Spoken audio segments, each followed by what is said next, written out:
All right, let's Ready? do it. Let's do it. He's going to come out and interrupt you, so just be prepared. I'm prepared. All right, so today's topic is raising healthy kids naturally. And in preparation for this, essentially one theme came out where the perspective in which you view your child's and your body, it's everybody, will dictate how you choose to take care of it in general and when things arise. And so the three main systems,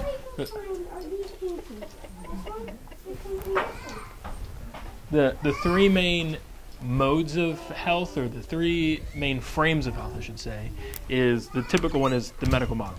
One of the things that I was starting to dive into is where did we even come up with medicine? Like when did this happen? And when did the medical model, how it's currently designed, when was it constructed? And it came back to the Rockefellers and the Flexner report with all this stuff, and it was a fascinating deep dive at 2 o'clock in the morning. It was interesting. But again, the typical medical model essentially says you have a symptom, let's treat the symptom, and we don't do anything proactively with healthcare. Like you go to the doctor, like the well visits are just not much. You just weigh the baby, measure the baby, check the baby's head. But we're not doing anything proactively. Essentially, what we call it is early detection.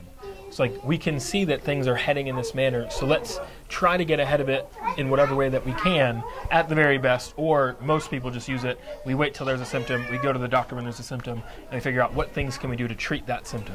And so then a subset of the medical model, and I don't know when this has taken kind of off, probably in the 70s, I'd say it started. Now it's more popular now, is like we're going to take the same model of medicine and say we're going to look at symptoms and symptomatology, but instead of doing drugs for it, let's use essential oils. Let's use homeopathy. Let's use natural things in the same manner to just treat the symptomatology.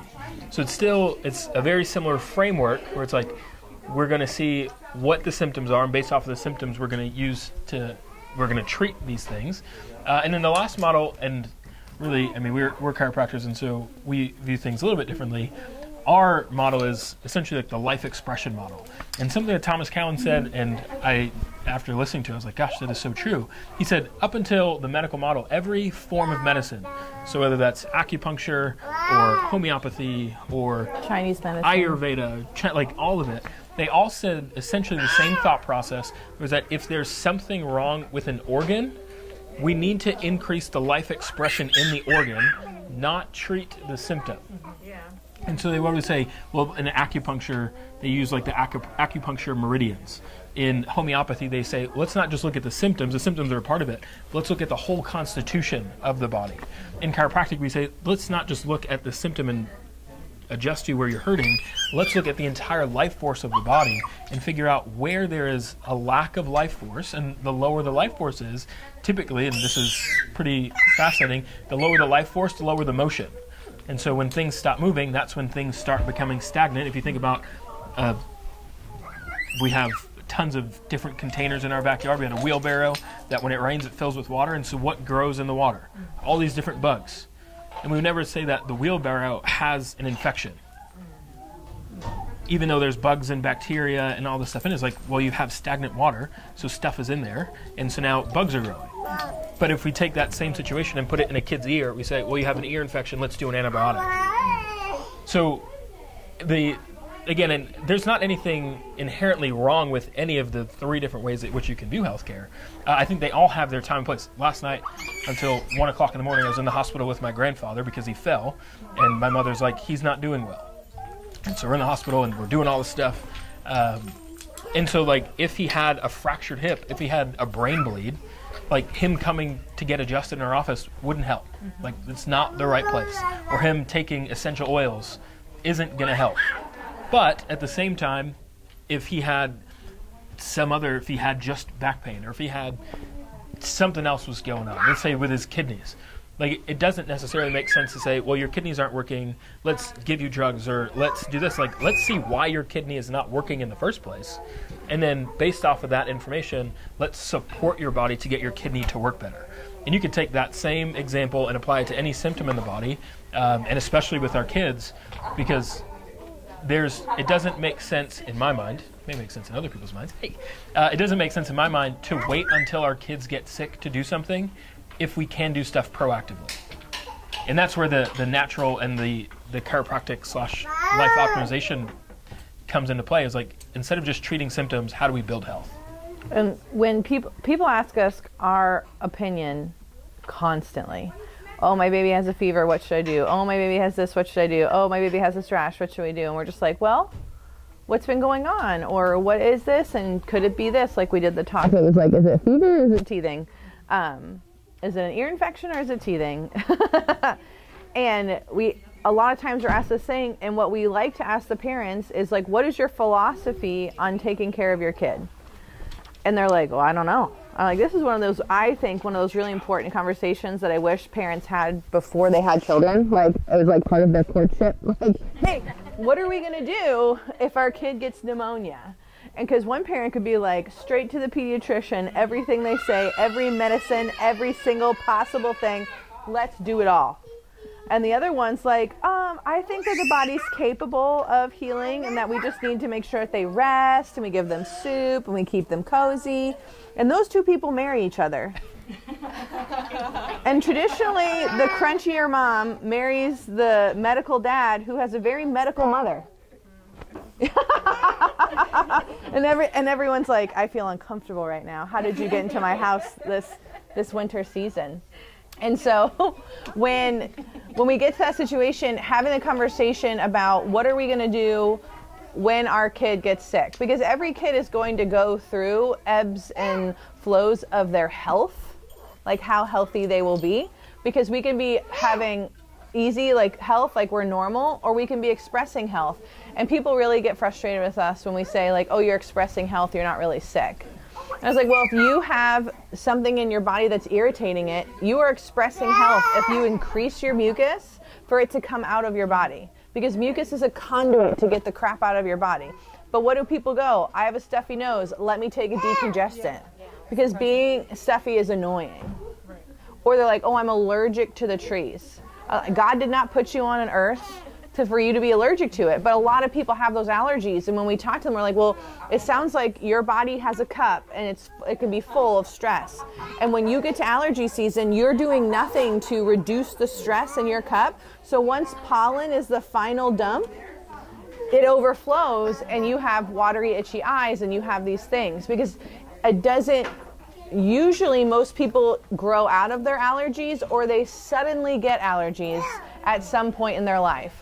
And when we talk to them, we can trace back to somewhere in the last 5 to 7 years, some significant stress event has changed. Because your body's new every 7 years. That started them being allergic. And they'll be like, oh, I moved to Florida and I'm allergic to Florida. Like, it truly isn't it, but I could say that. And if I put this on here, people are going to just attack me and be like, my kid's allergic to... They have hay fever and they are mold and dust mites and dogs and cats and all this stuff, and they'll go down this huge list. And traditionally those kids have been allergic to things since they were born. And then we can go back and we can say, oh, there was a time that they were super stressed at birth, or that the first formula they were put on really bothered them, and so they switched and they could adapt. But that storm that happened there makes a more permeable gut, and you go on and on and on and on. And that's why when we take care of people and some people get adjusted, they'll get adjusted and their eczema will disappear, or they'll start to digest foods. Or we had a girl who could not be around dogs at all. Like, it just destroyed her.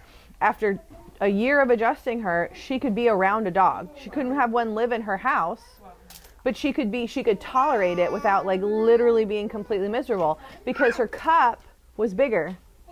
And so we do these things to make our cup bigger, which is sleeping, which is eating well, which is, making sure that we're managing our stress, because we're all going to have stress, especially with these tiny humans. Like, they're the most stressful things ever. It's been like your whole dream, your whole life to have a kid, and then they get here and you're like, God, this is hard.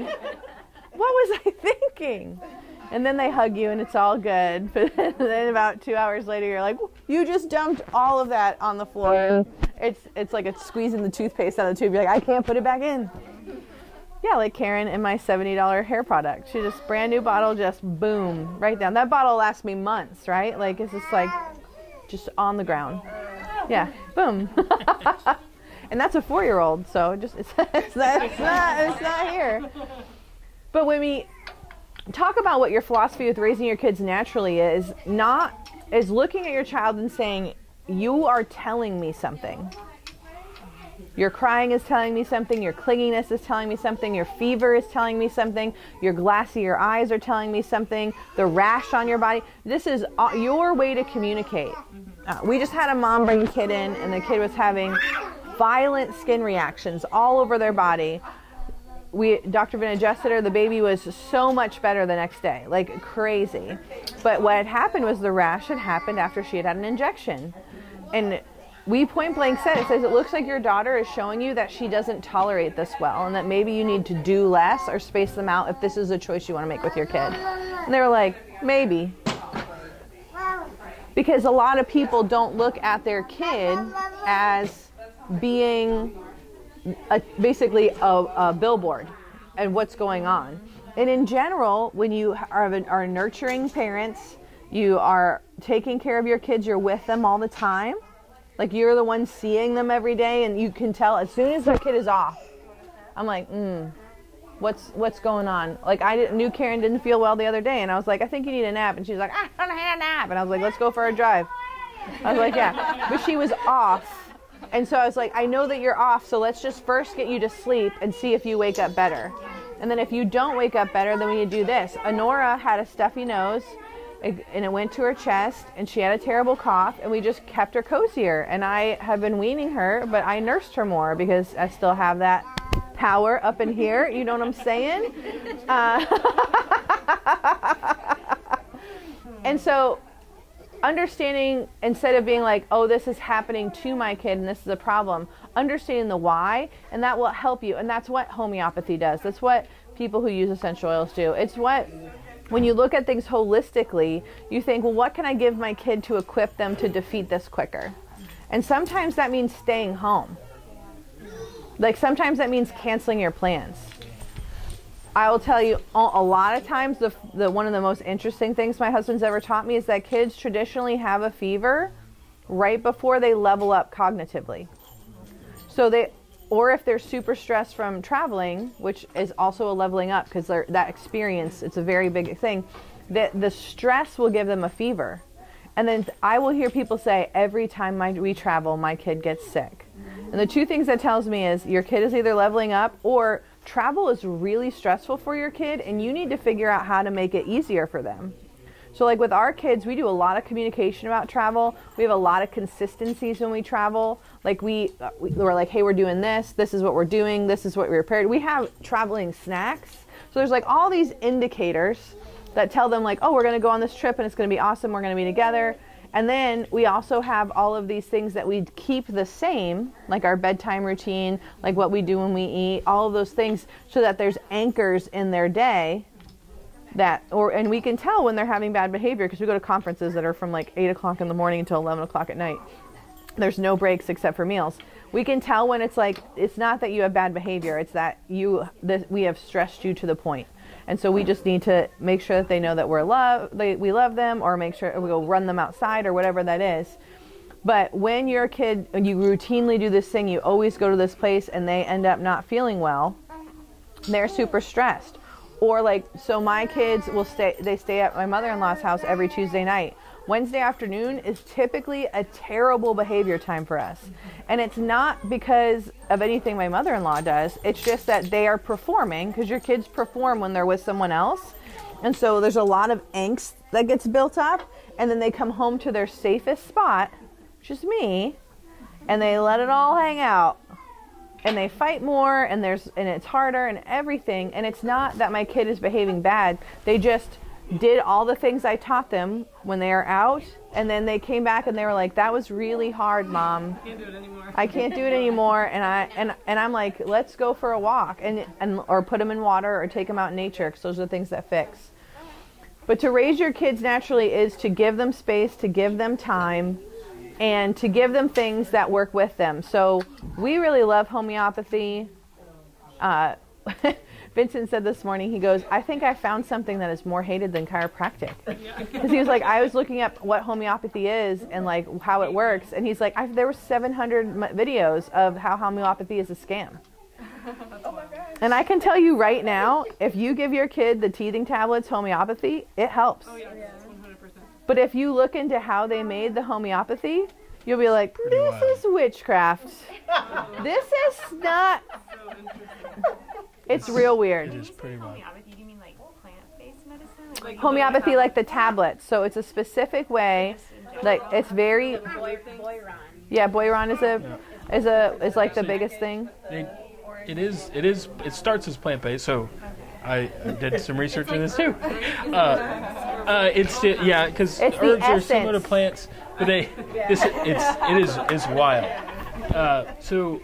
The guy who founded, I think it was 1700s or 1800s in Germany, and essentially there was some disease that was happening, and I think it was malaria.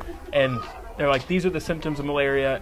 Somebody ate this plant or something, and they had the exact same symptoms.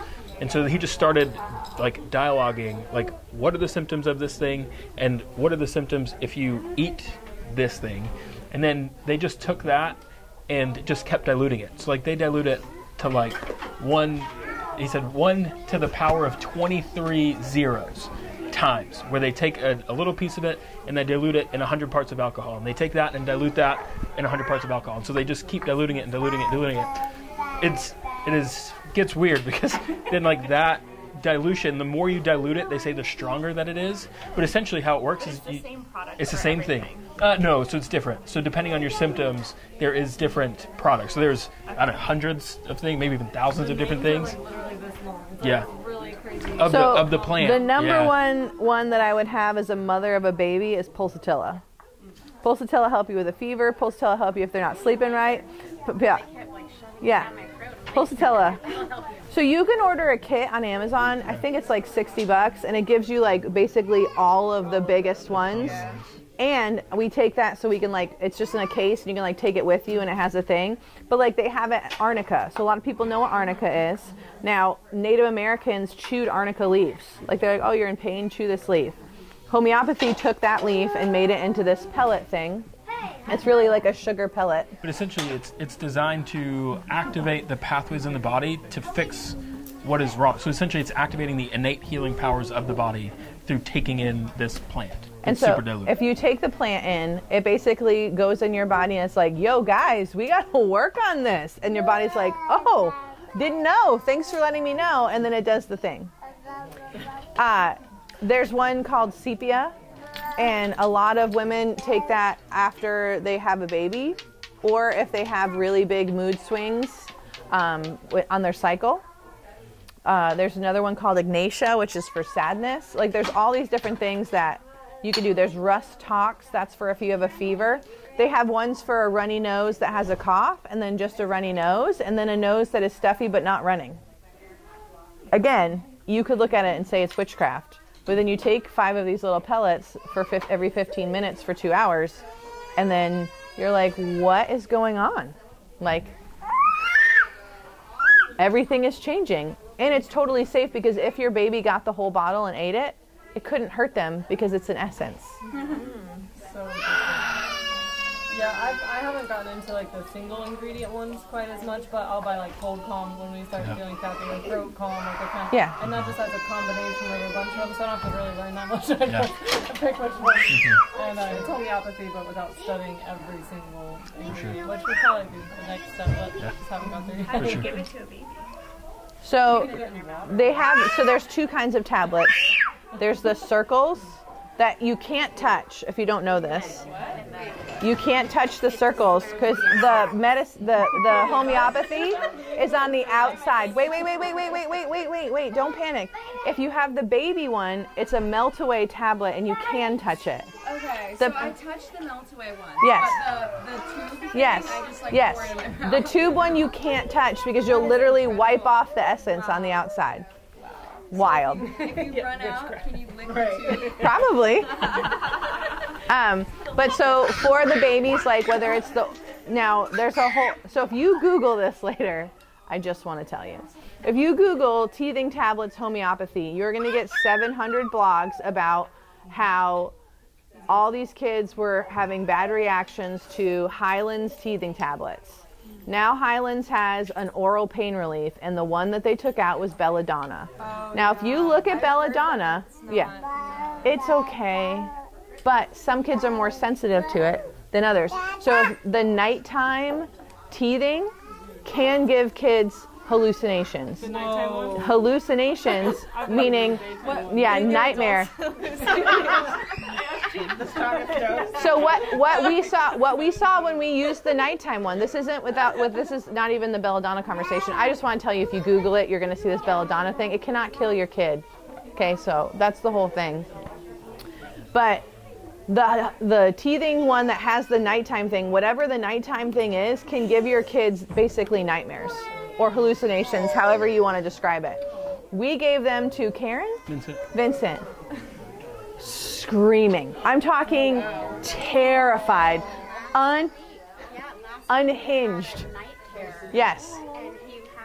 Nighttime teething tablets. Yeah, throw it out. That's a parenting tip from me to you. And same thing in the rescue remedy? No. Rescue remedy is a whole different thing. It's not homeopathic. It is a tincture of plants that's soaked in alcohol. So it's like legitimately a tincture. And there's lots of herbalists that make tinctures, which is just stuff. Yeah. But daytime teething tabs are yes, and you can give them all day long. Some kids, and it's not all kids, some kids with the nighttime teething tablets, because I'm pretty sure we ended up giving them to Karen and she was totally fine, but it unhinged him. We were like, what is happening? And then he looked it up in the middle of the night while he's screaming his head off, and we couldn't do anything. We just had to wait for his body to metabolize it. But it's not every kid. It's a whole thing. So we use quite a bit of homeopathy in our house. Dr. Vin had post-viral arthritis, and one of the things that we gave him with homeopathy, it was inflammation in all joints all over the body, and it helped him. I mean, we were throwing everything at him. He even called the doctor to check him, which is like not even. He was like, I think I might be dying, and I was like, honey, like not man cold. My husband does not have a man cold, because when we got married, we both got this illness, and we were sitting on the couch at his mother's house. I'll never forget it. And he was just whining about how terrible he felt. He was going on and on and on. And I just looked at him, I said, shut up. I was like, I have the same thing, and I'm sitting here, I'm not complaining. Like, yeah, we're sick, it sucks. Like, suck it up. And he was like, what do you mean?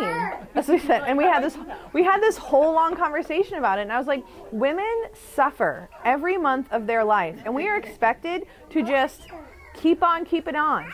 But you guys, something happens to you, because I had never met someone with a man cold. This was my first experience, and I did not have any grace at all.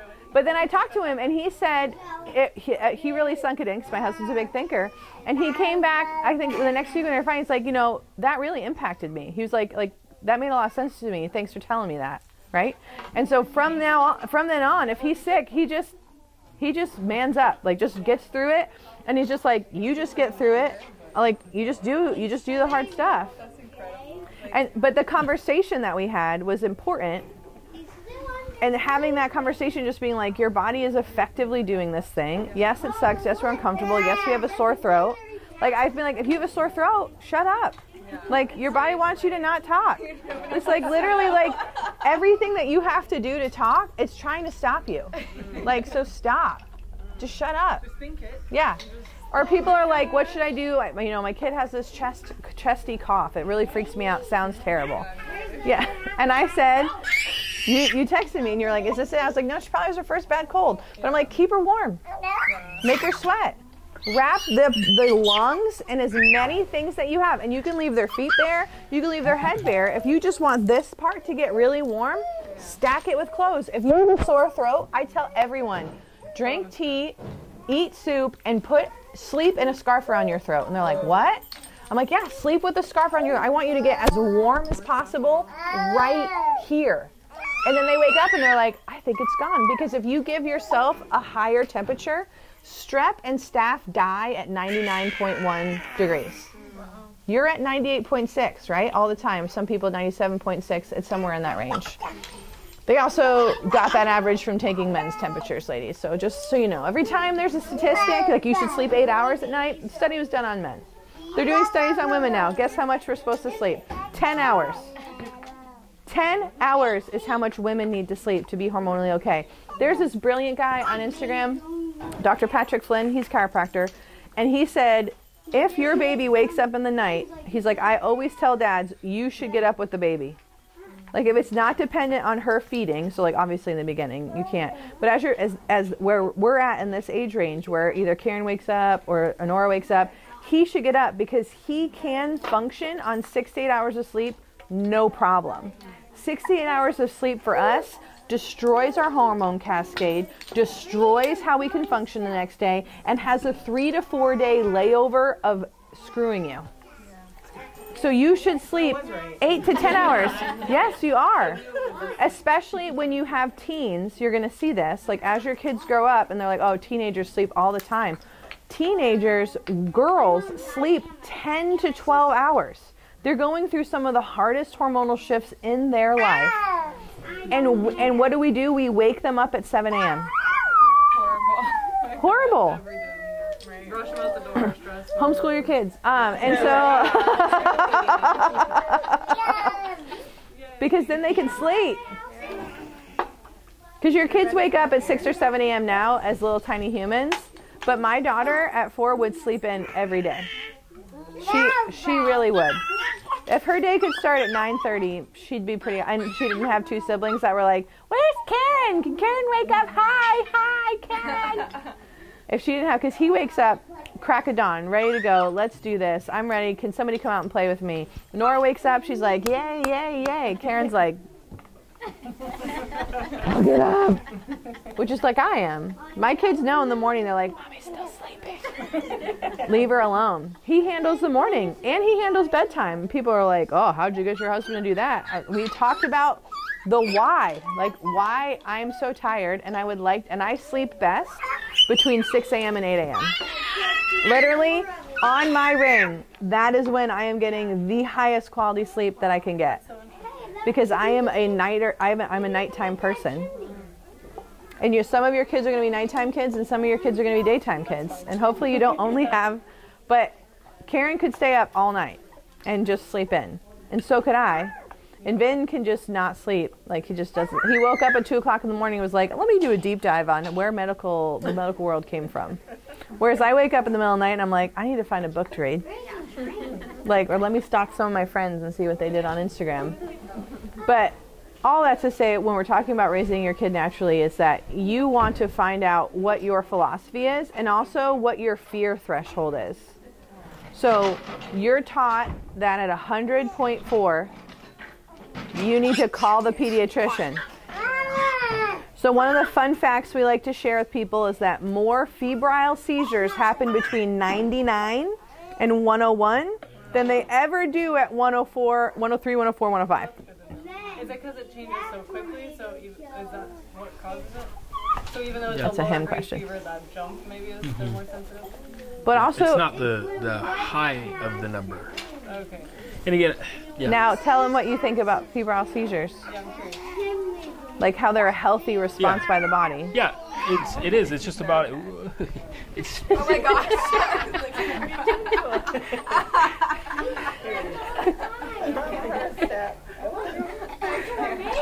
The febrile seizure is just the body trying to get back to homeostasis, where it's a reset by the brain to say, gosh, this is changing too fast, let's reset and go back to normal.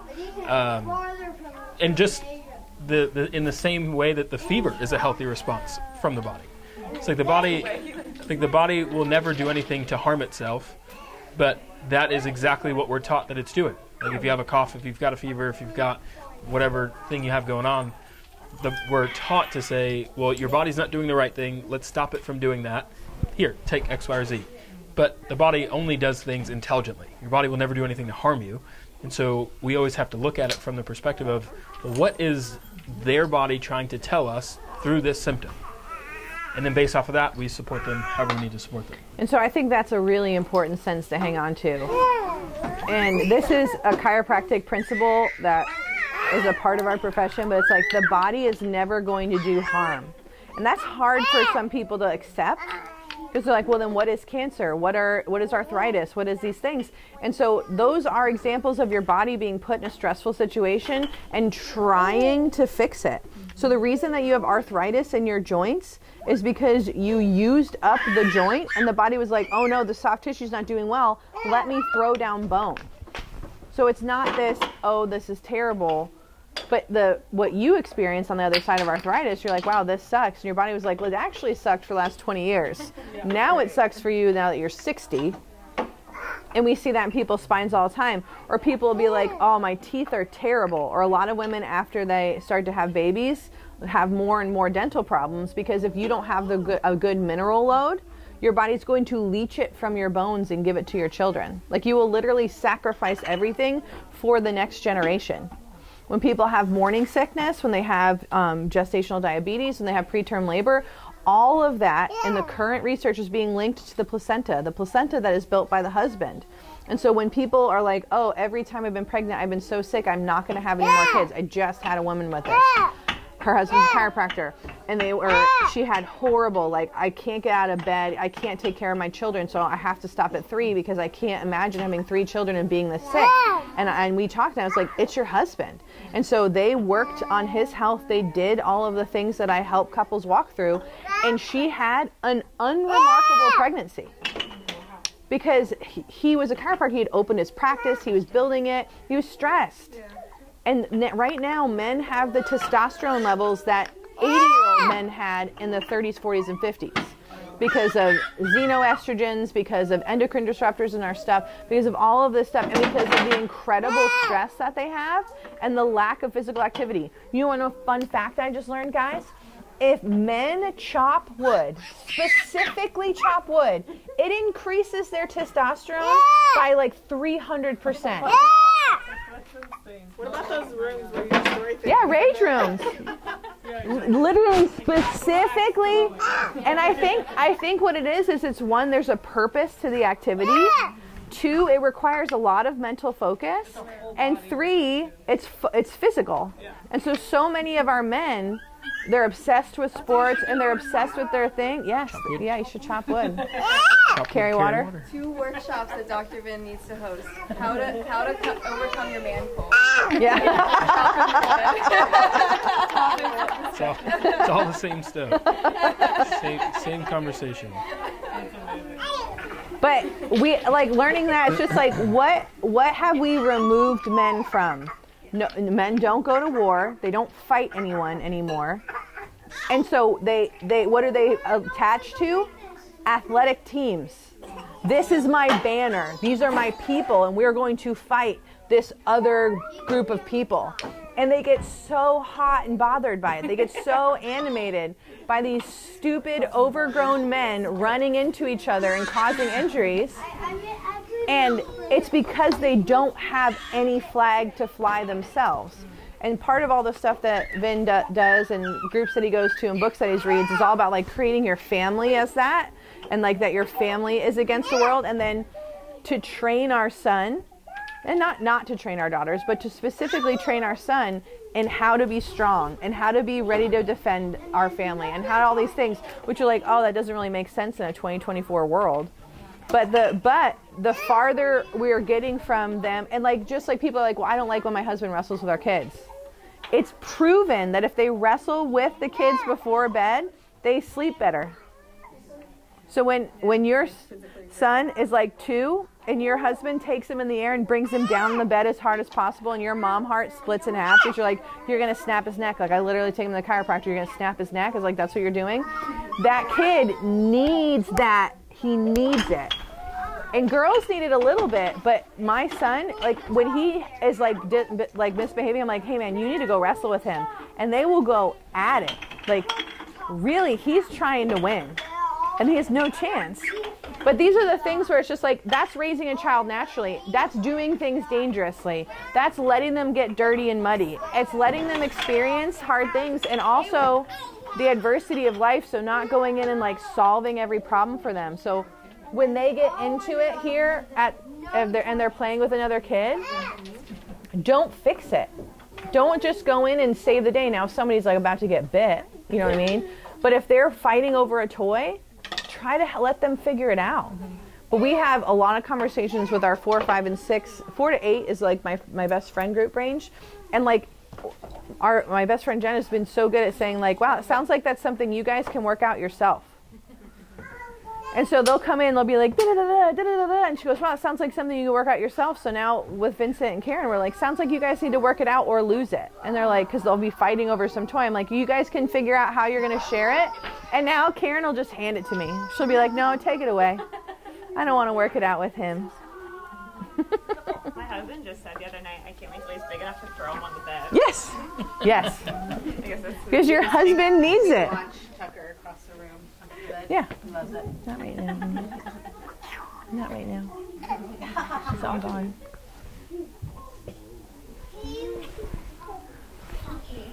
Hi.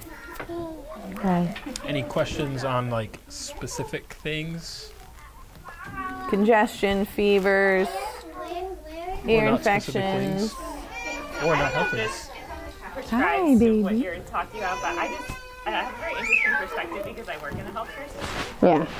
So, how do you know when it gets to a point where you need that medical intervention, or do you think it never should get to that? Oh no. No, There's definitely parts. definitely a time and a place for it. We have And I the think best emergency medicine in the world. We have the worst mild medicine in the world. There's nothing proactive about our healthcare, but if you have a broken bone, great place to go. If you have a laceration, great place to go. If your kid is lethargic and gone, best place to go. And when I mean lethargic, I don't mean like, wow, kid's cuddly because he's ill. I mean like, you're like, hey, like, why aren't you are not okay. Like, I can see that you're not okay. What about like a cough? Like, okay, the cough's not getting better. Like, where do you draw the line, or just kind of wait it out? Like, So traditionally what we've seen is it takes about 2 or 3 months for a kid's lungs to clear. Now you can force it to clear and you can give them expectorants and stuff like that, but the process of them getting through it is what strengthens their lungs. So I feel like we can shorten, because I don't know how long you've ever had a cough for, but usually it's pretty hard in the first 2 or 3 weeks where you feel uncomfortable, and then it's annoying. But when we hear our kids cough and they can't really explain to us that, we don't know if it's hurting them or it's annoying. And so as the cough progresses and it's not productive, like they're not gagging on mucus or whatever, and if you've wanted to take them to a healthcare provider and they've taken a picture and they're like, oh, well, there's, you know, they have a little bit of fluid in their lungs, but it's not anything that we want to treat. What we see when kids have a hard cough, they take them in, they're like, oh, they'll have this, we can give you this medicine, or you can just wait it out. And waiting it out is usually what strengthens their immune system instead of skipping that stage. I think the simple answer is you don't treat the symptom, you treat the child. And so I would say we would do things as conservatively as we could until it got to the point where the child was not okay. And I think, again, just in the healthcare field, amongst all the different things, we can get very focused on the symptomatology, but not focus on what the child or the person is actually doing. It's like, how many things do we find accidentally? Again, like my grandfather's 85 years old. He used to be, and again, this is something, just because we're in it. He's 85. He used to walk every single day. Now, within the past 3 or 4 months, he has started walking less and less. So, like, that's not a great sign. Yesterday, I saw a guy who turns 92 in December. He said every day he does 100 bends. He just does this. If anybody asked me what movement to do, I would say that's the worst thing you could do. He's almost 92. There's no chance I could tell him that's a terrible thing. It's working. He's 92 and he's doing awesome. So, like, you should keep doing that. Because the sum of your entire life has led you to this point, and the fact that you're not almost 92 tells me you're doing something right. But he says he moves from 7 o'clock to 4 o'clock every single day. And so, like, for him, I would be hard-pressed to say, well, oh, again, this is a huge one. If we take him to the doctor and he has high blood pressure, it's like, okay, do we now have to go and treat his high blood pressure? Or is he almost 92 and he's been doing pretty dang good this entire time and he's not showing any symptoms of anything? And so maybe we just let him ride it out for a little bit longer. And so I think that's where, again, we have so many tests and so many things. We're just like, we have to define what is happening, what is the symptom, and based off the symptom, what's come with the treatment.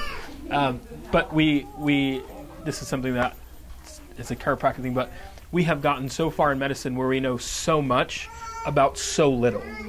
Like every specialist we go to knows more and more about less and less. Like there's a kidney specialist, there's a heart specialist, there's an eye specialist, there's a foot specialist. If you go to the foot guy and ask him about your heart, it's like, that's somebody else's job.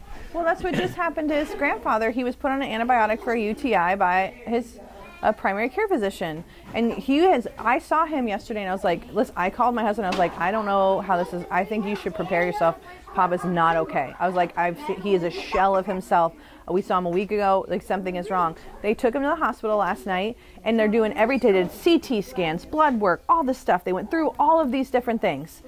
And then his brother says, well, could the antibiotic affect any of his other medicine? The antibiotic they gave him for his UTI stops him being able to process warfarin. So warfarin is supposed to be in his blood at 1 or 2. It was at 7.9. So he was having toxicity from his medicine because he took another medicine. But whose job is that? It's the doctor who prescribed the antibiotic to know what he's on, to know that that is. But also, if they had not kept going, his family, and said, nope, I know something is wrong, because his everything was clear. Papa literally said, I'm fine, let's go. And they're like, you are not fine. Something is wrong, and it was a medical error, which is the third leading cause of death. Yeah, but my really kids, no, I got you. We're very skeptical. And that's just this is our lens, but we like to give you a lens to look through. My kid at 103 could act like a kid with 100.4. I don't take their temperature because I don't want the mind F that a temperature is. But if my child is not okay, so the highest temperature my son probably had was 104, maybe. He was very hot. It was November of 2019. I'm confident he had COVID, right? I felt that he was hot and he was not acting like himself, so I cooled him down. And he got adjusted. Every time he got adjusted, his fever would like reduce. And again, I wasn't taking his temperature. We were adjusting him. He would break out into a sweat, which is a fever breaking. And then I would give him a cool bath, or we would be doing skin to skin. And then about 2 hours later, his fever would start to come back up again. And we would assess his nervous system, feed him, make sure he had plenty of liquids. And it was one very long night of the highest fever he had. And then he was great. He wasn't great the next day. He was still not feeling great. But then it turned into a cough that lasted until February of the next year. And I was like, what do we do? But I was pregnant with Karen. So he was 20 months old, 19 months old. So like there's nothing you can give a 19-month-old. It's just every hippie thing that you find is like, don't give to kids under 2. Most medicine is like, don't give to kids under 2. Don't give them anything without a supervision of a doctor. Like everything is, don't do it. And it was like, so we're just going to adjust him and love him and do this thing. And it was very hard. And I had to reach out to my sister, who I was like, am I doing the right thing? Am I killing my kid? And she's like, he's okay. Like you can see that he's okay. And if he wasn't okay, then we would go. Like, it's just that when you know your son is not good or your daughter is not good, you know as a mother.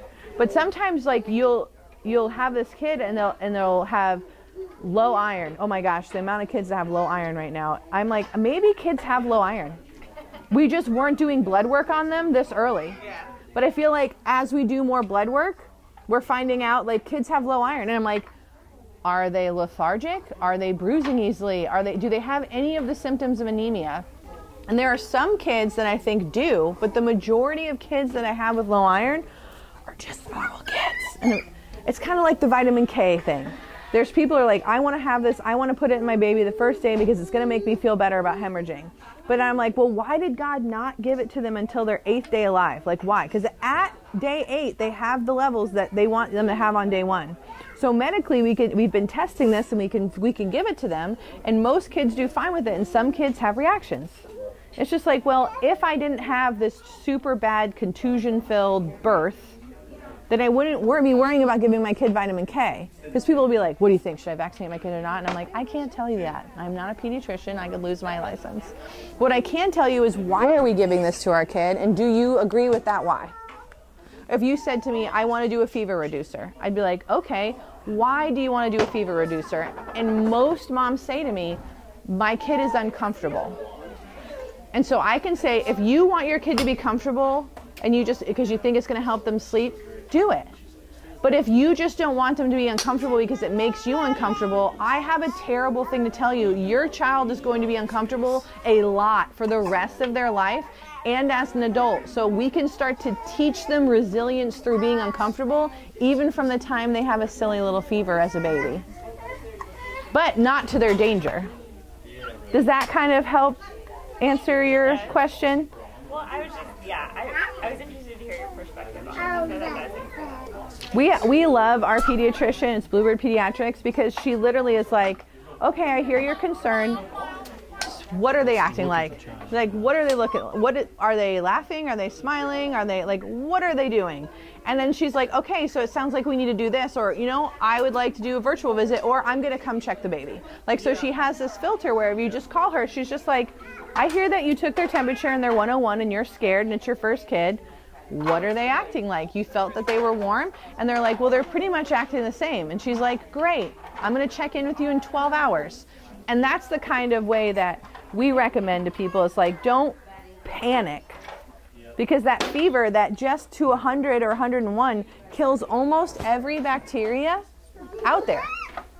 99.1, strep and staph, dead. The most #1 thing that kills all bugs in your body, breast milk.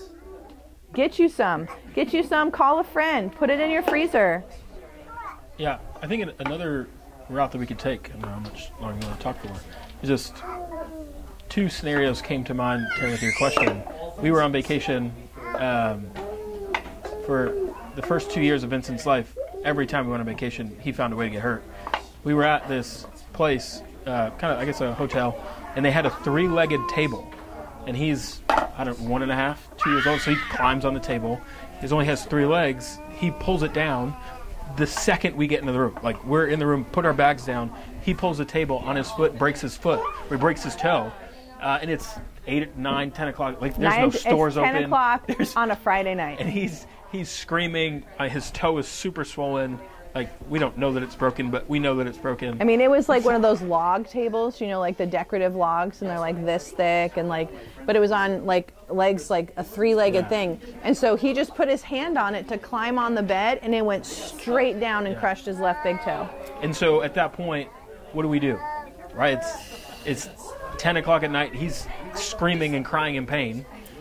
And we're just like, well, we don't want to give him Tylenol, but like, would it help if he could sleep? Right, and so we made the call, and we went to like a gas station or something and got whatever we could get to make him comfortable.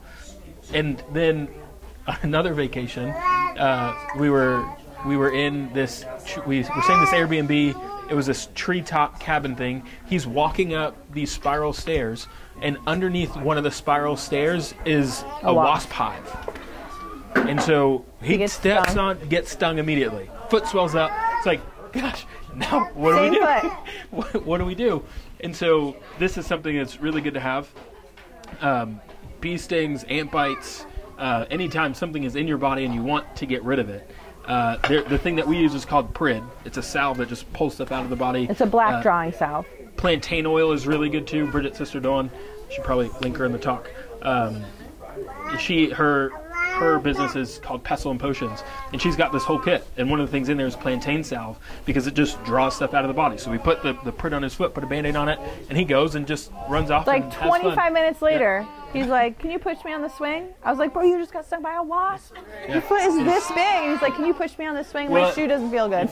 I don't know if you'll remember when I say it. Then they had a pool. Yes. They have a pool there, and there's a huge slide. Again, he's probably 2.5.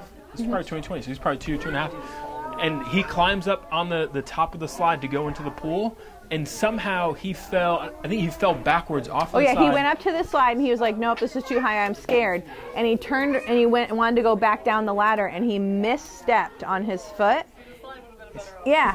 And he fell straight to the ground. Yep. On his foot again. And probably broke his foot. Same foot that was stung by a wasp. Yeah. And so, again, it's those situations where it's like, it's, I would say, easier to prepare for the stuff that you know is going to happen. Like, he's going to get a cold, he's going to get a fever. And I think, like Britta said, you just have to determine what your threshold is. What is your threshold where you're comfortable with his discomfort?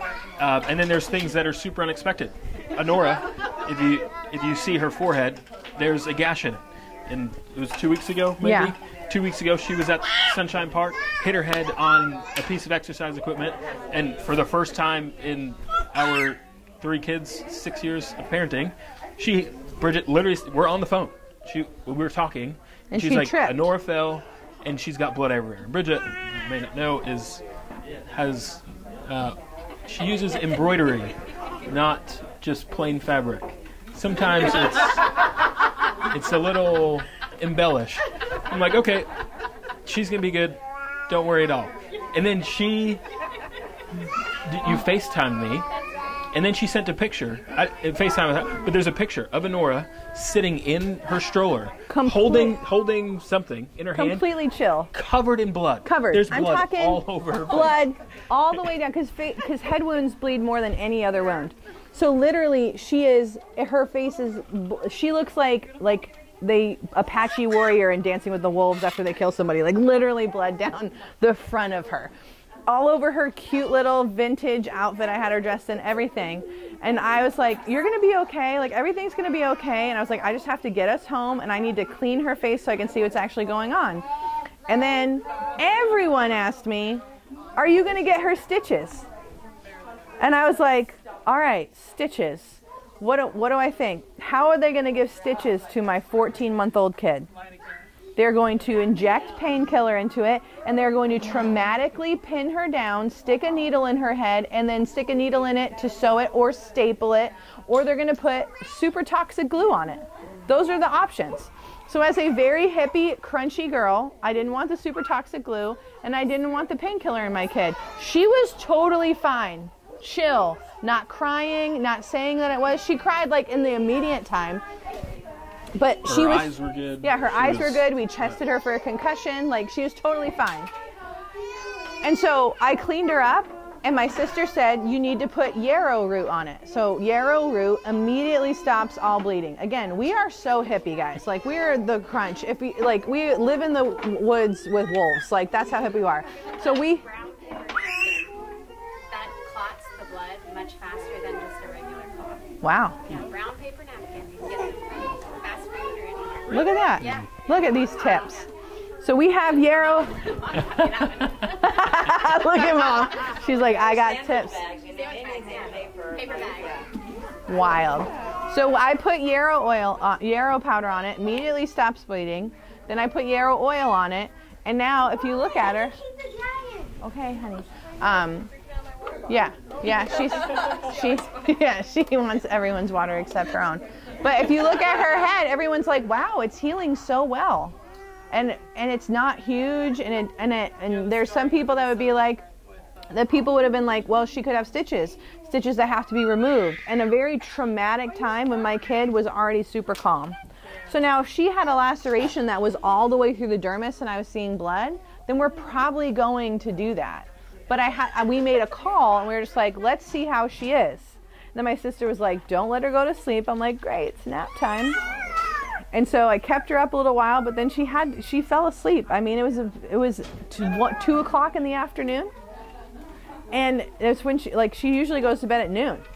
But she was just riding it that day because she wanted to slap her head open. So now we're just going to joke that she's going to be Harry Potter, and that is going to be her life. But our philosophy is she okay? And I put her in the bathtub, and she was like, totally herself. And I was like, all right, I need to calm down. But if it had been an emergency, then we would have gone to Beaches Baptist or the urgent care or to the fire station or to wherever we needed to go to be like, can you help us with our kid? And if our kid was unconscious, it's another time that we'd be like, hey, we need, our kid can't talk and they literally aren't coming back to us. We need to escalate this to a medical professional. But there's not a chance in the world that I was going to let somebody hold my kid down, inject them with pain medicine, and stitch them. I feel like that would have been worse than her hitting her head.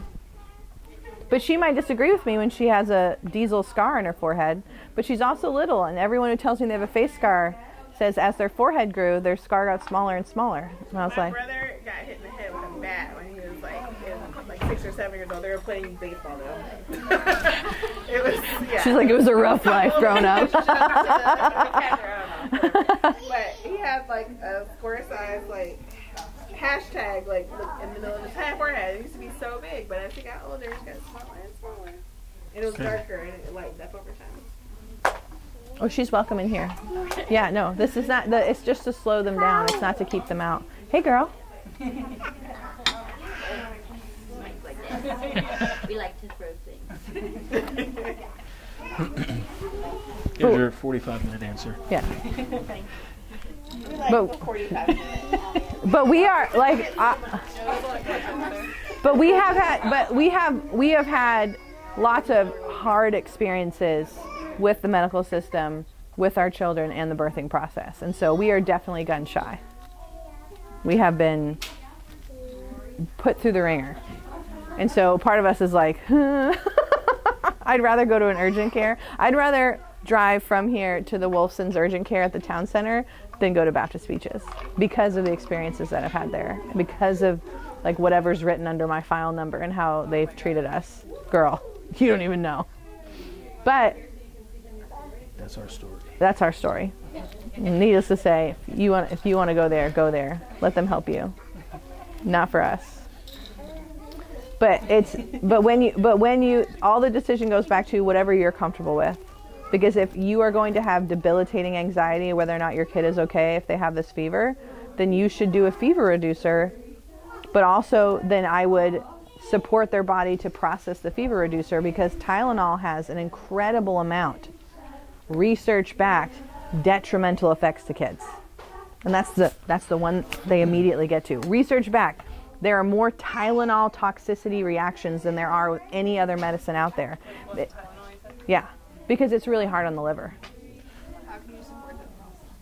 So you would support their liver. So I would have them drinking nettle tea, milk thistle tea. I would make sure that you're helping their body process it. I would just support their body. Like the Tylenol has a function that you wanted, but also it has side effects, just like every other medicine. Did you get activated charcoal? Well, that would kind of block the effect of the Tylenol. Yeah, so no, I wouldn't do that. I would consider that. I used to take one tablet of activated charcoal every day with all my vitamins. And then I read, I was like, wait a minute. What am I doing? Activated charcoal is another thing that was really good to have handy. Oh yeah, Karen, we pack. That's in every single one of our like travel bags. Yep. Karen, we have elephant ear plants in our backyard, and Karen sticks everything in her mouth, and she ate them. And Bridget saw her like a deer panting in water. Yeah, in the pool. In the pool, shoveling pool water into her. And I'm like, what is happening? Why are you drinking? And then and she stands up and she is not okay. And so I'm like, what did she use? It's burning. And she's burning, it's burning. And so we're like, what was it? And she had to like show us this while hysterically sobbing. Do not recommend talking to Karen when she's hysterically sobbing. And so he Googles elephant ears, and if you get the juice of it in your mouth, it tastes like there's broken glass in your mouth.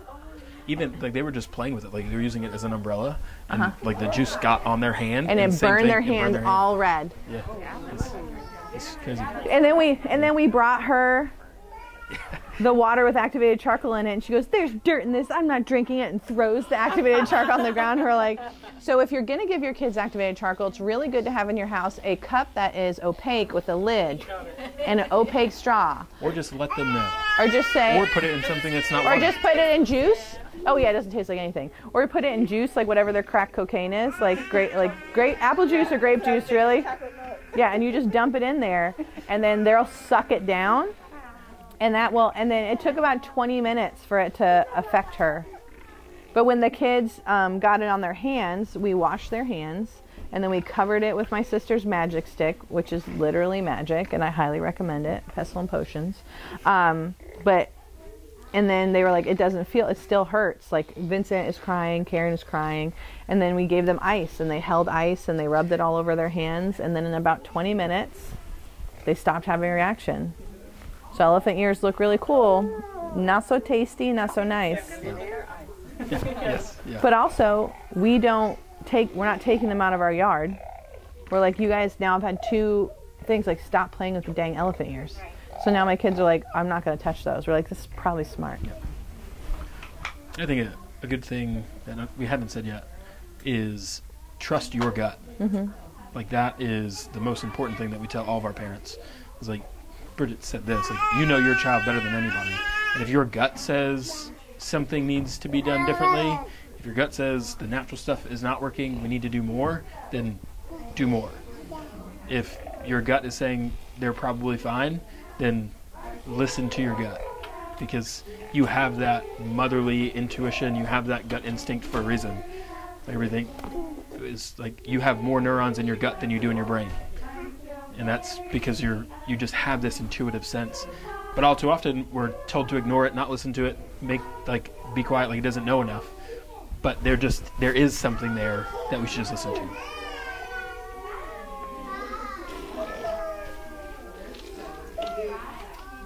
Something I really want to ask about, but unrelated to save this studying room recording. I have been trying to teach her like baby signs, which I put very low level of intentionality up until this point, and now that she'll do all done like when she's done eating, but I really want her to start doing milk. So I was gonna ask like if you had any other like tips for that besides just doing it constantly. Constantly. She's starting to get like aggressive. Like it's only been the last like week or two, or when she's ready to eat, she comes to me and I'm like, okay, let's save milk, and she's like, "Wah!" Like this. So I'm like, okay, let's chill, but then like she's not in a point of like learning right then, so I'm like, I'm not gonna. No, you do it. You do it. Do I just keep always do it. Until she does it, though? No, you just do it. You just say leche, and then you give her the boob. Okay. You say leche. So as she's latching, it's very Pavlovian. Yeah, you just do this. You're like, oh, leche, or whatever you say, milk. I'm sure you say leche. Yeah. So what? No, I'd call you a gringa if I did that.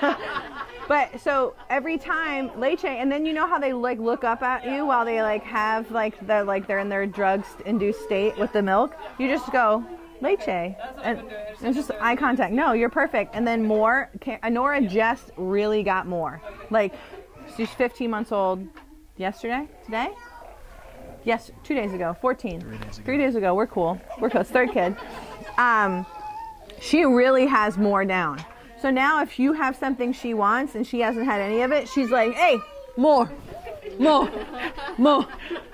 Like, she's like, yeah, this. And she's starting, so at 15 months old, she's starting to say a P sound. So she can say papa and puppy. You're just heavy. Go sit on daddy. He's, and then she says, all done. But so at this stage, she also got aggressive with nursing, and she slapped me across the face the first time. She still does this to this day. If she doesn't like what I'm doing, she's like you can see she's mad and she slaps me. But I told her once, I was like, no, we're all done. Like she had already nursed. I was like stop. Like we did both sides. Like you're full. And I was like, she's right here, and I'm like, she's like this. And I said, all done. And she was like, I said, no, all done. And she like literally slapped me. Like audible. I held it together. It's my third round. He bit me and I lost it. But she truly was like so pissed. And you could see it in her eyes.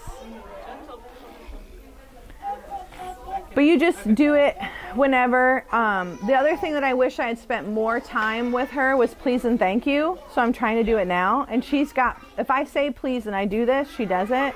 Vincent was incredible at all of these because he's our first kid. But thank you, like he was good at thank you, please, more, all done, which we said terminamos. What else did he do?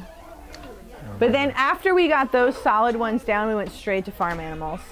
There's nobody better than him at farm animals. I could show you a video. Well, like his next like cognitive thing that he was doing is like right by the time he was very good at all of those 5 signs. There's a lot of signs.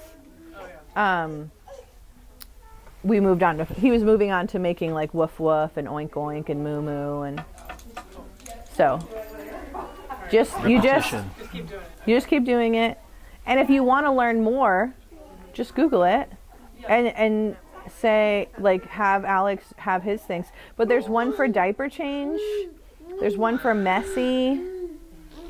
One for everything. But yeah, I mean like the ones that are commonly used. But like more all done. But then like you could just be like, do you want to go to sleep? That can also backfire on you. But when Honora does anything now and she's proud, she's like, let's go. Like clap for me. Standing ovation. Yes. She literally will be like, let's go. I'm awesome. It's very cute. She can put the paper on the headrest in room 2 in our office. She'll put the paper on the headrest for the person, and she'll put them down. Once they go down, when they get up, she'll throw it away. Oh, that's so sweet. 15 months old. Yeah, she just started clapping and waving, so I'm like, okay, if you should be doing other signs now, like chop chop. Especially when she'll start burying her head like in my chest and pulling my shirt and getting mad. I'm like, dude. Okay. It's really crazy when they pick up your shirt the first time. You're like, whoa, whoa. It's like I'm a little violated. Like. Be sure the mom. It's terrible when they do it to grandma. So Karen was a nipple fanatic. She had to touch everybody's nipples, and there's a lot of kind people in her life that let her, but she had to do it to sleep. She still wants to touch his nipples to sleep. The other night, Karen and Vincent were sleeping next to each other, and they were so sweet, and they were head to head, and I was like, wait a minute, and I look, and she has her hand in his shirt, like that. Oh my gosh. I don't know why she does it. Yeah, she went for it. She's shameless. I never allowed it. I'm not the woman that like lets the baby breastfeed and then diddle with this one. Like, no. I guess there's so many women. They're like, oh, my baby has to touch the other one, or they're not. I'm like, no. You need to work on your boundaries. Yes, mom. Yes, like, no. So Karen just got it from other people. And not me anymore. You were asleep. You didn't know. It's okay. Don't throw that baby. There's babies here. You like my dress? Well, thanks for coming, guys. We'll do milk to food next week. I think if that's the one we didn't have a topic, that's when we'll do it. No, Vincent, no. We'll put